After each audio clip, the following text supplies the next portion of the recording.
우리가 마태복음 8장 1절에서 17절까지의 말씀을 연이어서 살펴보고 있습니다.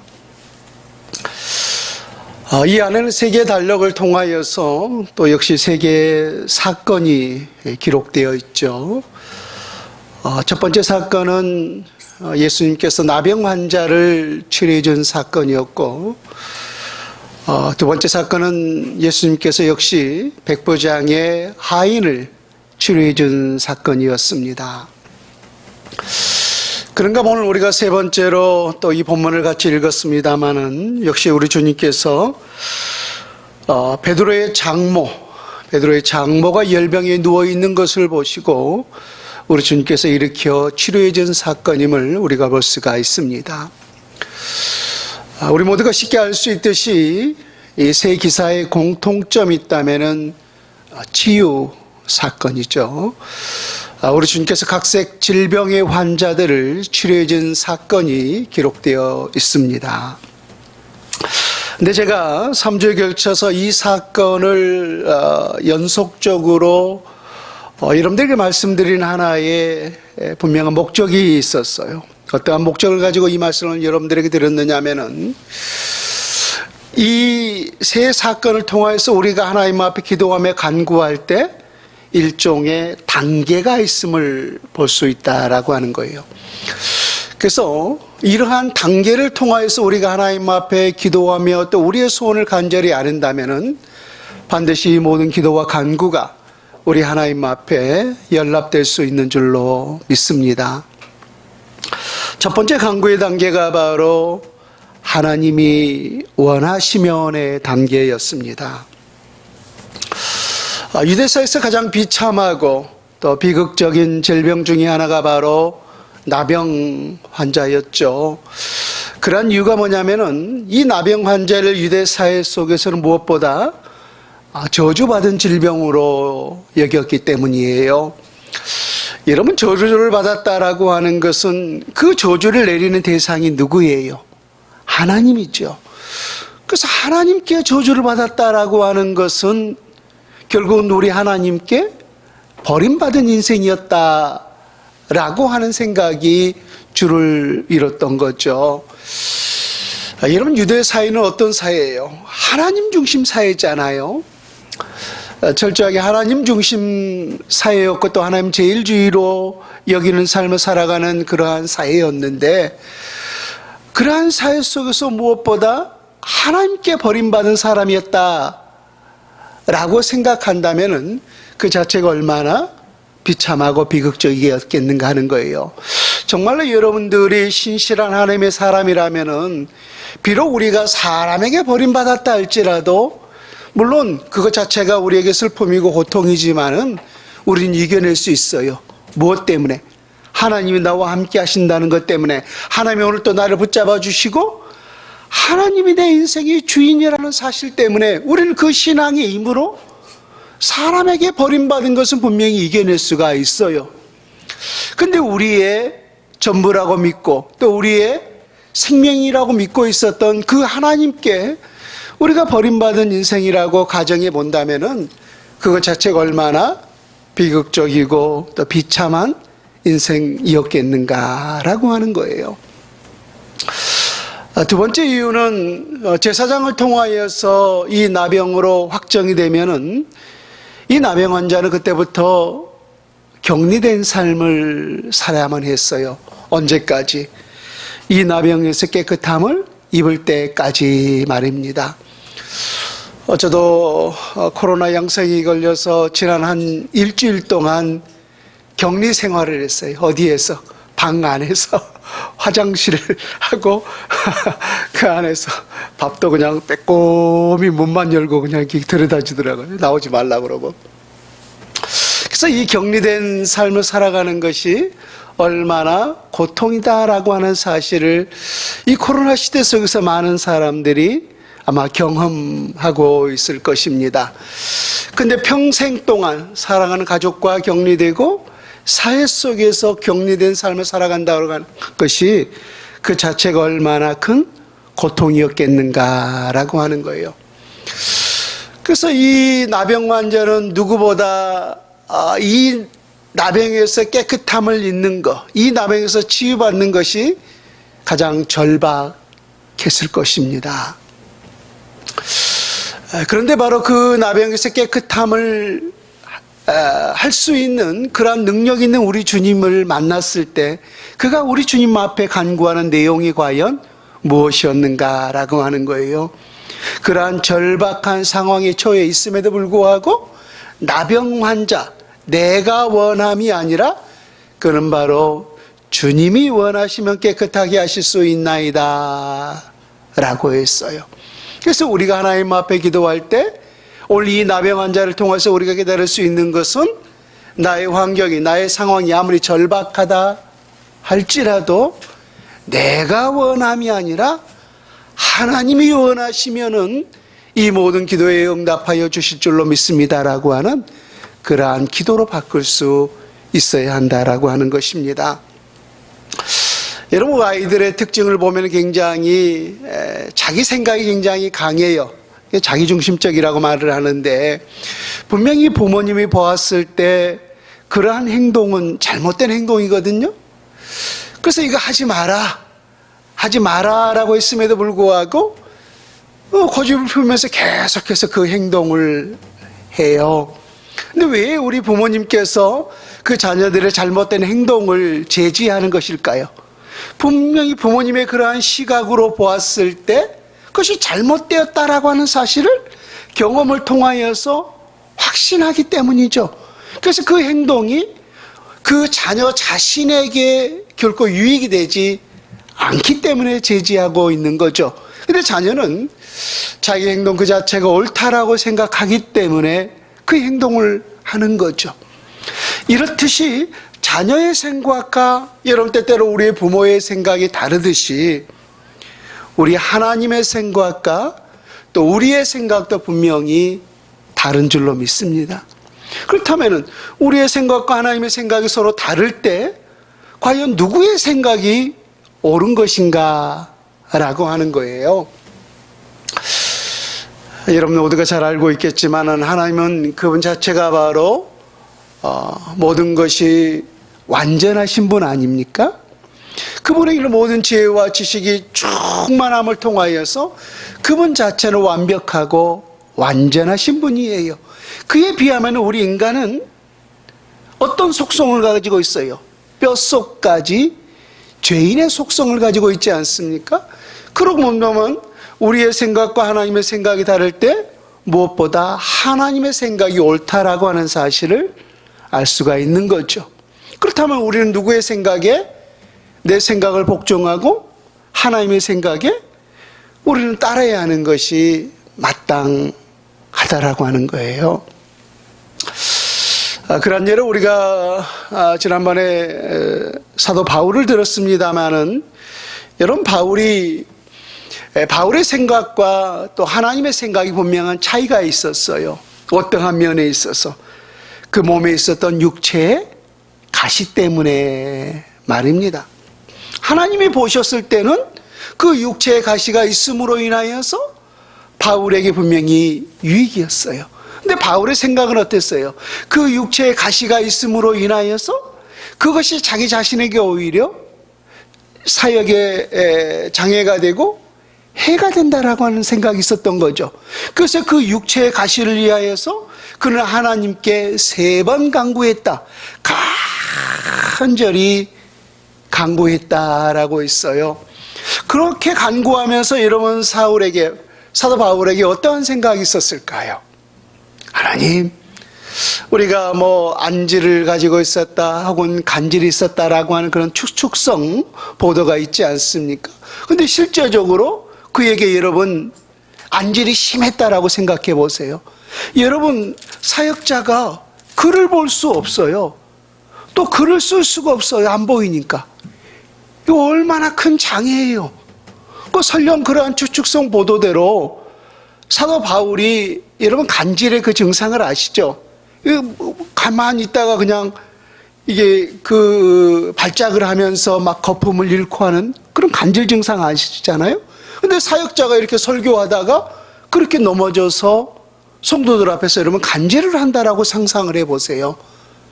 그 자신에게 얼마나 많은 사람들에게 덕이 되지 않겠는가라고 하는 거예요. 그래서 우리가 그러한 사실들을 우리가 상상해 보았을 때 분명히 사울에게는 하나님, 내가 건강한 눈이 있어야만이, 또 내가 건강한 육체가 있어야만이 내가 주님의 사역을 더욱더 힘있게 능있게 할 수 있지 않겠습니까? 이건 누가 봐도 바울의 생각이 옳은 생각임을 우리가 알 수가 있단 말입니다. 근데 우리 하나님의 생각은 바울의 생각과 또 우리의 생각과 분명히 달랐던 거예요. 하나님의 생각은 뭐예요? 그 육체의 가시가 있음으로 인하여서 오히려 바울 자신에게 은혜가 되었던 거예요. 은혜가. 그래서 우리 하나님께서 그렇게 간절히 3번 강구했지만은 내 은혜가 내게 족하도다 라고 말씀하지 않았습니까? 그래서 바울의 생각은 그 육체의 가시가 제거되는 것이 자기에게 유익일 줄 알았는데 하나님의 생각은 아니올시다 했어요. 그 육체의 가시가 있음으로 인하여서 오히려 바울 자신에게 유익이 되었다라고 하는 거예요. 곰곰이 이 말씀을 묵상하면서 도대체 이 육체의 가시가 있음을 통하여서, 그냥 저도 느끼는 삶이기 때문에 말입니다. 그래서 도대체 이 바울에게 있어서 이 육체의 가시가 있음으로 뭐가 유익할까? 라고 생각해 봤더니, 그가 고백하는 내용을 통하여서 힌트를 주고 있는데, 너무 자고하지 않게 하시려고 라고 했어요. 이 자고라고 하는 것은 뭐예요? 스스로 높아지지 않게 하려고 라고 했던 거죠. 여러분, 하나님 앞에서 최고 무서운 영적 질병이 뭐냐면은 여러분, 교만이에요. 교만. 그래서 정말로 부족하고 연약한 부분이 있다면은 그러한 사람들을 우리 하나님께서 이 모양 저 모양으로 다스리고 새롭게 해서 어찌됐든 우리 하나님이 쓰시는데, 하나님 앞에 결코 쓰임받을 수 없는 사람, 마지막에는 결코 우리 하나님 앞에 버림받을 수밖에 없는 사람이 어떤 사람이냐면 교만한 사람이에요. 교만한 사람. 그래서 교만은 멸망의 앞잡이니라, 멸망의 선봉이니라 라고 말씀하셨어요. 그래서 교만한 사람은 철저하게 우리 하나님 앞에 버림받을 수밖에 없어요. 왜 성경 자체가 그런 사실을 우리에게 확증해 주고 있잖아요. 교만한 모든 사람들을 그 종국의 결국은 우리 하나님 앞에 버림받을 수밖에 없다라고 하는 사실을 말입니다. 그러고 본다면 바울이 이 교만해질 수 있는 그러한 요소를 얼마나 많이 가지고 있었습니까? 그러니까 바울이, 우리가 지난번에도 사도행전 11장을 통해서 볼 수 있었듯이 우리 하나님께서 바울의 손에 희한한 능력을 행하여 주셨어요. 그래서 손수건이나 바울의 이 몸에 두르고 있는 그 아치마를 가져다가 병든 자에게 얹은즉, 바울이 직접 가지도 않았잖아요. 이 손수건이 갔을 뿐이에요. 근데 그 병든 자에게 얹은즉 나음을 입었다라고 하는 거예요. 얼마나 바울에게 큰 능력의 역사가 임하였는가라고 하는 거예요. 그래서 바울이 많은 또 사역을 이뤘습니다마는 바울의 그 모든 사역 자체가 결국 뭐가 되었어요? 하나님의 말씀이 되었잖아요. 신약 성경에 여러분 절반을 누가 기록하고 있어요? 사도 바울이 기록하고 있는 거죠. 그래서 그 바울의 사역을 기록해 놓은 것이 바로 성경이 되었어요. 예수님의 그 사역을 이루어 놓은 것이 사복음서가 되었듯이 바울의 그 사역을 기록해 놓은 것이 하나님의 말씀이 되었던 거예요. 그러니까 이런 사실을 보았을 때 사도 바울이 교만해질 수 있는 그런 요소가 얼마나 많이 있었는가라고 하는 거예요. 실제적으로 우리나라에도 보면은 그런 많은 치유의 은사를 가지고 있었던 사람들, 많은 치유의 능력을 가지고 있었던 사람들이 그 종국의 교만병에 걸려서 우리 하나님 앞에 비참한 인생으로 그 마지막 종말을 맞이하는 모습을 우리가 종종 보지 않습니까? 그런 면에서 본다면 분명히 바울의 그 사역에 있어서 그 육체의 가시가 있음을 통하여서 바울이 하나님 앞에서 참 나는 연약한 존재입니다. 참으로 나는 부족한 존재입니다. 그 자신을 깨달았기 때문에 자고하지 않을 수가 있었기 때문에 오히려 그 육체의 가시가 바울에게 분명히 유익이었다라고 하는 사실을 우리가 생각해 볼 수가 있습니다. 그래서 분명히 우리의 소원과 때로는 하나님의 소원이 다를 수가 있어요. 우리의 생각과 하나님의 생각이 다르듯이 말입니다. 그래서 아무리 우리 모두가 절박한 상황 속에 처해져 있다 할지라도 오늘 나병 자가 우리 하나님 앞에 그 자기 자신의 절대절명의 절박한 상황 가운데서도 내가 원함이 아니라 주님이 원하시면 깨끗하게 하실 수 있나이다. 그러한 고백처럼 우리 모두가 우리의 모든 소원을 주님이 원하시면으로 올려드릴 수 있어야 할 줄로 믿습니다. 두 번째 하나님께 간구함에 있어서 2단계는 나를 위해서가 아니라 바로 다른 사람을 위해서 간구할 수 있어야 한다라고 하는 거예요. 이것을 읽어서 우리는 소위 중보기도라고 말하기도 하는데요. 여러분 한 백부장의 모습을 한번 보십시오. 백부장은 로마의 군사 아닙니까? 그래서 그런 부와 명예와 또 권세를 누리고 있는 그러한 사람이었어요. 세상으로 보면 결코 부족함이 없는 사람이었다라고 하는 것입니다. 또 그에 비해서 예수님은 그러한 사회의 포지션을 보았을 때 어떠한 사람이었어요? 물론 그게 능력이 있고 또 하나님의 가르침이 탁월했지만은 사람의 관점에서 보았을 때는 유대 사회 속에 30대의 작은 젊은 청년에 불과했단 말입니다. 근데 이 로마의 강력한 부와 명예와 권세를 누리고 있었던 그러한 사람이 오늘 예수님 앞에 간구하고 있었어요. 근데 과연 무엇을 위해서 그가 간구하고 있었는가라고 하는 거예요. 자기 자신을 위해서 그가 예수님 앞에 간구하고 있었는가, 아니면은 자기 자신의 집에서 일하고 있는 일개 하인을 위해서 간구하고 있었는가라고 하는 거예요. 그렇죠? 자기 자신은 결코 부족함이 없는 사람이었어요. 아쉬울 것이 없는 사람이었단 말입니다. 그럼에도 불구하고 자기의 하인을 위해서 우리 주님 앞에 간구했던 사실을 볼 수가 있습니다. 여러분, 사실 우리 하나님의 사람들이 기도할 때 기도의 내용을 본다면은 실상 많은 기도의 분량들이 자기 자신에 매여 있는 것을 보게 되죠. 그래서 내 자신을 위해서, 내 자녀를 위해서, 내 가족을 위해서, 내가 원하는 것들을 위해서 간절한 소원을 우리 하나님 앞에 아뢰는 모습들이 참으로 많아요. 물론 그것 자체를 우리가 나쁘다라고 할 수가 없는 거죠. 우리는 분명히 내 자신을 위해서, 내 가족을, 내 자녀를 위해서 기도하는 것은 마땅해요. 그러나 중요한 것은 우리의 간절한 그 간구가 여기에 멈춰서는 안 된다라고 하는 거예요. 여기에서는 멈춰서는 안 되고 오히려 타인을 위해서 기도할 수 있어야 한다는 거예요. 우리 하나님의 사람들이 왜 그래야만 되는 것일까요? 이것이 바로 우리 주님께서 우리에게 가르쳐 주신 그리스도의 정신이기 때문이에요. 정신이기 때문이에요.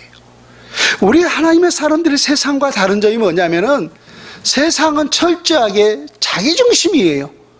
이기주의예요. 자기의 이익을 위해서 말입니다. 근데 우리 주님께서 우리에게 가르쳐 준 중심은 내 자신의 유익을 위해서 살지 말고 오히려 이웃의 유익을 위해서 살라라고 말씀하셨어요. 그리고 우리 주님께서 그렇게 우리 모두에게 그러한 본을 보여주셨고 말입니다. 그래서 우리 하나님의 사람들이 비록 내 자신을 위해서 기도하고 간구하는 그런 소원이 분명히 있어야 되는 것은 마땅하지만은 결코 거기에서 멈춰서는 안 되는 이유가 다른 사람의 유익을 위해서 기도하고 다른 사람의 유익을 위해서 살아야 하는 이유가 뭐냐면은 예수님께서 우리에게 가르쳐 줄 정신이기 때문에 말입니다. 그래서 이제까지 우리의 모든 간구의 소원들이 자기 중심에 내 자신에게 매여 있는 그런 삶이었다면은 이제는 우리의 모든 기도가 오히려 다른 사람의 유익을 위해서, 연약한 지체들의 그러한 유익을 위해서 우리 하나님 앞에 간절한 손의 간구가 있어져야 할 줄로 믿습니다. 백부장의 믿음을 통하여서 우리가 또 하나 살펴볼 수 있는 것은, 우리 하나님께서 내가 내 집에 가서 고쳐주리라, 내 하인을 고쳐주리라 라고 말씀했을 때 백부장이 예수님 앞에 간구하는 내용이 뭐였어요? 우리 주님, 말씀으로만 하옵소서. 우리 주님이 내 집에 오는 것을 나는 감당치 못하겠사오니, 우리 주님께서 친히 내 집에 오시기까지 나는 그렇게 위대한 존재가 아니오니, 우리 주님께서 우리 집에 친히 오실 만큼 나는 그러한 존재가 못 되오니 주님 말씀으로만 하옵소서라고 하지 않았습니까? 그 말씀, 그때 우리 주님께서 그 백부장이 하시는 말씀이 뭐였어요? 또 주위에 많은 사람들에게 하시는 말씀이 뭐였어요? 이스라엘 백성들 중에서 백부장과 같은 이만한 믿음을 본 적이 없느니라 라고 말씀하셨어요. 그 이만한 믿음이 뭐였어요? 유대의 모든 사람들은 하나님의 말씀을 사모했잖아요. 그래서 그들은 그 말씀을 손목에 새기기도 하고, 이마에 새기기도 하고, 집에 새기기도 하고, 심지어 그들은 지금도 보면은 신문조차도 밟지를 않아요. 신문조차도 깔고 앉지를 않아요. 그 이유가 뭐예요? 그 안에 무엇이 새겨져 있다는 거예요? 하나님의 이 거룩한 성호가 그 안에 새겨져 있다라고 하는 거예요. 물론 이것이 여러분, 우리의 눈으로 본다면 그냥 단순한 성경책에 불과한 거죠.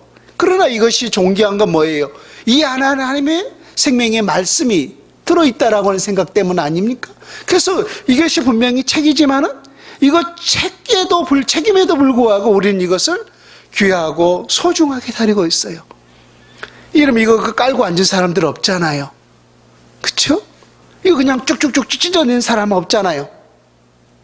왜? 이것 안에 하나님의 말씀이 있기 때문에 이것을 소중하게 여기기 때문에 말입니다.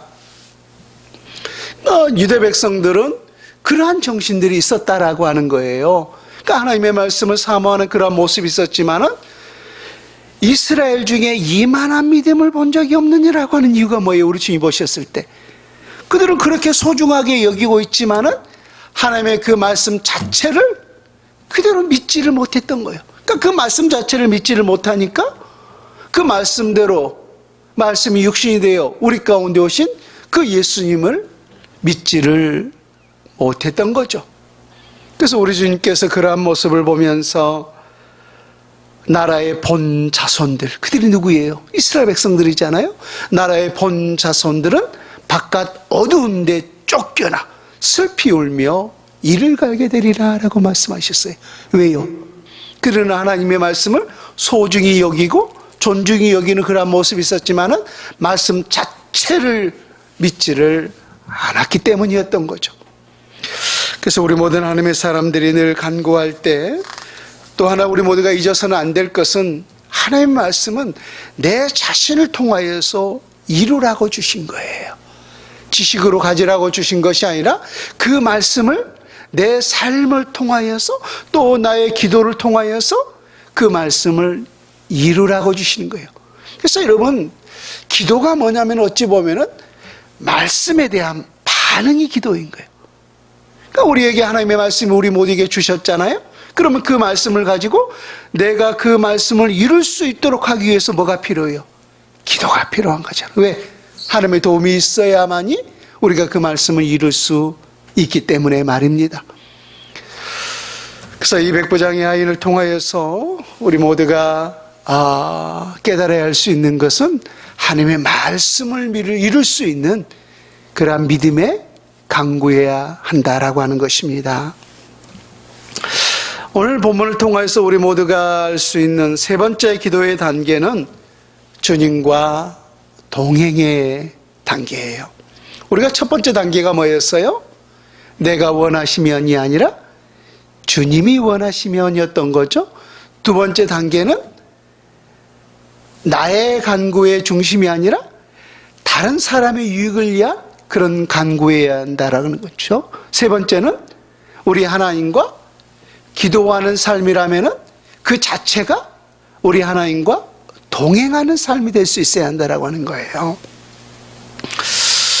여러분, 아까도 제가 말씀을 드렸습니다만 마태복음 8장 1절에서 17절까지 세 개의 사건이 수록되어 있다라고 했죠. 근데 이 치유 사건을 좀 더 깊게 우리가 들여다본다면은 첫 번째 사건은 누가 예수님께 나왔어요? 나병 환자가 예수님께 나와서 자기 자신의 그 절박함을 우리 하나님 앞에 아뢰면서 주님이 원하시면 깨끗하게 하실 수 있나이다 라고 했죠. 그러니까 이 나병 환자가 주님 앞에 나왔어요. 자신의 그 질병을 위해서 말입니다. 두 번째는 백부장의 백부장이 그 자신의 집에서 일하는 하인을 이해하여서 우리 하나님 앞에 나와 주님이 말씀으로만 하옵소서 내 하인이 그리하면 낫겠나이다 라고 하면서 역시 우리 하나님 앞에 나왔던 사실을 볼 수가 있어요. 근데 오늘 세 번째 사건은 좀 달라요. 14절을 한번 보세요. 예수께서 베드로의 집에 들어가사 그의 장모가 열병으로 앓아 누운 것을 보시고 그의 손을 만지시니 열병이 떠나가고 라고 기록되어 있어요. 그러니까 이 첫 번째와 두 번째 달리 이 세 번째 사건은 첫 번째, 두 번째는 분명히 간구했잖아요. 나병 환자가 간구했고 백부장이 우리 하나님 앞에 간구했어요. 근데 세 번째 사건은 이 베드로, 시몬이 우리 하나님 앞에 간구하지 않았음에도 불구하고 우리 주님께서 친히 이 베드로의 장모의 집에 들어가서 치료해 주셨다라고 하는 거예요. 그러니까 베드로가 자기 자신의 그 장모의 열병을 위해서 제가 기도하지 않았음에도 불구하고 우리 주님이 직접 베드로의 장모의 집에 가서 그의 손을 잡아 일으켜 주셨다라고 했는데 베드로가 정말로 우리 하나님 앞에 간구하지 않았을까요? 그 장모의 열병을 위해서? 물론 본문에는 기록하고 있지 않습니다만은 이러한 전후 문맥의 상황을 보았을 때 분명히 그는 베드로의 그 장모의 열병을 위해서 간구했다라고 하는 사실을 누가 가장 잘 알고 있어요? 실상은 우리 주님이 알고 있었던 거예요. 주님이 왜 알고 있었던 거죠? 동행하고 있었기 때문에 말입니다. 지금 베드로는 예수님의 제자 중에 한 사람이잖아요. 그 가운데 베드로와 야고보와 요한은 특별히 또 수제자잖아요. 12제자를 삼아서 가르쳤음에도 불구하고 그 세 제자는 또 다시 그들에게 우리 주님께서 특강을 소위하셨던 것을 보게 돼요. 그래서 베드로는 그 세 제자 중에서도 또 수제자예요. 그러니까 우리가 마태복음, 마가복음, 누가복음에도 보면은 이 병행 기사가 역시 기록되어 있습니다만은 앞과 뒤에 그 문맥을 보면은 우리 주님과 베드로는 동행하고 있었어요. 동행하고 있다가 베드로의 장모가 열병에 누운 것을 보시고 베드로와 동행하고 있다가 베드로와 함께 그 장모의 집에 들어가셨던 거예요. 그러니까 그 동행하는 그 삶 가운데 자기의 제자들이 어떠한 고통을 가지고 있는지, 어떠한 삶을 살아가고 있는지, 그의 가족 속에 어떠한 어려움이 있는지 누구보다 누가 더 잘 알아요? 베드로보다 우리 주님이 더 잘 알고 계셨던 거예요.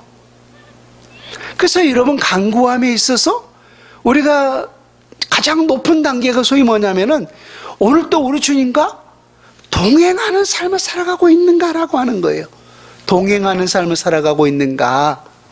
여러분 생각해 보세요. 내가 뭔가 절실하게 필요해서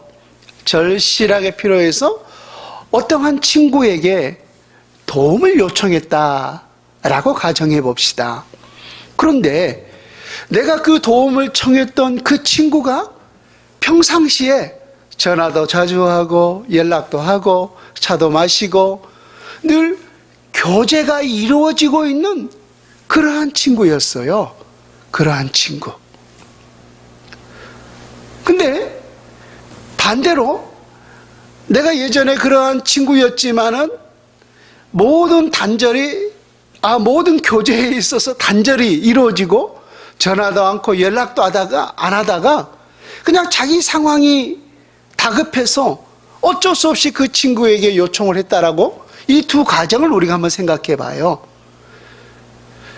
그럼 어떤 친구가 과연 그 요청을 잘 받아줄 수 있을까요? 아마 생전 연락하지 않고 어쩌다 한번 연락해가지고 도움을 요청했다면 평상시에 연락 한번 하다가 지가 아쉬우니까 전화한다고 속으로 두른두른 할 거 아니에요. 여러분, 예수님과의 관계도 마찬가지 아니겠습니까? 내가 평상시에 우리 주님과의 이 관계가 항상 이루어지고 있어요. 항상 하나님의 말씀과 기도를 통하여서 예배를 통하여서 내 모든 삶을 통하여서 우리 주님과 늘 동행하는 삶이 이루어지다가 우리 주님께 요청했을 때와 내가 주님과의 모든 이 관계가 다 철저하게 단절되었다가 내가 그냥 급하니까 그 문제를 해결하기 위해서 우리 주님을 찾았을 때 과연 우리 주님은 어떠한 사람의 그 소원을 더 기뻐받아 응답할 수 있겠는가라고 하는 거예요. 그렇죠? 그러니까 우리 주님과 늘 그러한 동행의 단계가 이루어지는 그러한 삶이었다면은 우리가 굳이 어찌 보면은 내 소원을 간구하지 않아도 누가 누구를 더 잘 알아요? 그렇죠? 베드로가 아까 보면은 간구하지 않았다 할지라도 베드로는 늘 예수님과 동행하는 삶을 살았기 때문에 예수님이 누구보다 그의 형편과 처지를 잘 알고 있다라고 했잖아요. 그래서 우리 주님께서 친히 베드로의 그 장모의 집에 들어가서 그의 열병을 치료하여 주셨다라고 했는데 우리도 마찬가지입니다. 마찬가지예요. 내 신앙에 있어서 우리 하나님과 오늘 또 단절되다가 아쉬워서 하나님 앞에 기도했을 때와 내가 평상시 늘 하나님과 내 24시간이 주님 앞에 이루어지고 연락되고 하나님과 이 교제가 이루어진다면은 굳이 내가 기도하지 않는다 할지라도 우리 주님께서는 그 교제 속에서 그 동행 속에서 나의 형편과 처지를 누구보다 잘 알고 계시기 때문에 우리 주님께서 우리 모든 간구의 소원을 여러분 들어 응답하실 줄로 믿습니다.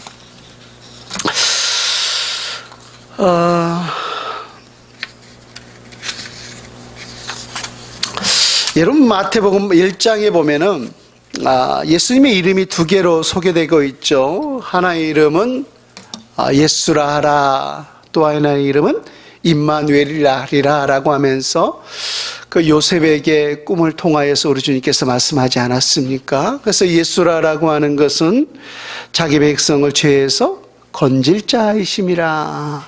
그래서 예수는 자기 죄에서 건질 자이니까 우리의 구원자가 되는 것이고, 또 하나의 이름은 임마누엘이라 하리라라고 말씀하셨어요. 그 임마누엘을 번역하면 무슨 뜻이에요? 하나님이 우리와 함께 계시다 함이라라고 말씀하셨죠. 그래서 예수님은 바로 영으로서, 성령은 하나님의 영이기도 하지만 또한 그리스도의 영이기도 하는 거죠.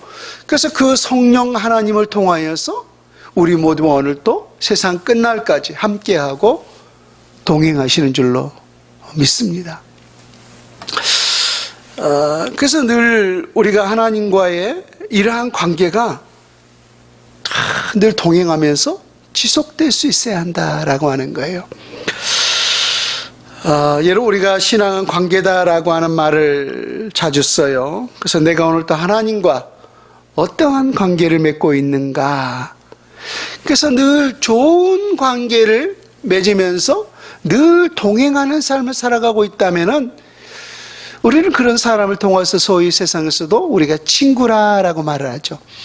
소위 여러분 친구 사이에는 우리가 친구 사이에 무슨 비밀이 있어라고 하면서 이런저런 남에게 하지 못할 이야기 친구에게는 그냥 허물없이 다 털어놓는 것을 볼 수가 있어요.